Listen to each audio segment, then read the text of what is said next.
রাজবাড়ির মন্দির।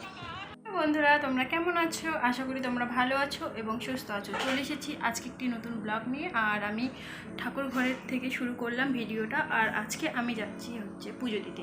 আজকে মনসা পুজো, তো আমি এখান থেকে ব্লগটা স্টার্ট করছি। তোমরা দেখতে থাকো। ভিডিওটা ভালো লাগলে লাইক কমেন্ট শেয়ার করে যেও, আর চ্যানেলকে সাবস্ক্রাইব করে পাশে থেকো।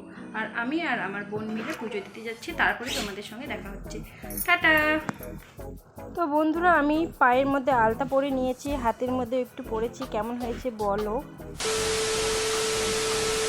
তারপর পুজোর জন্য এখানে আমি ঝুড়ির মধ্যে সব কিছু নিয়ে নিয়েছি।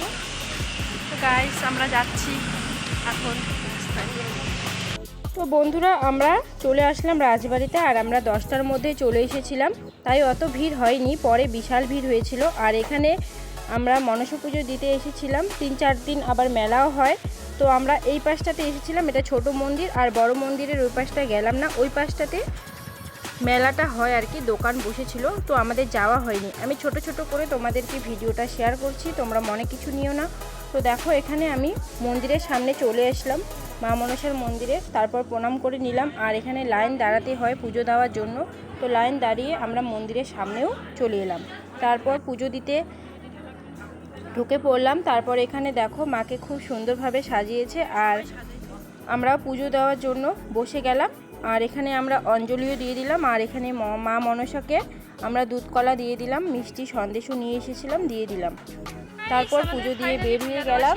পুরো রাজবাড়িটা আমরা ঘুরে নিলাম।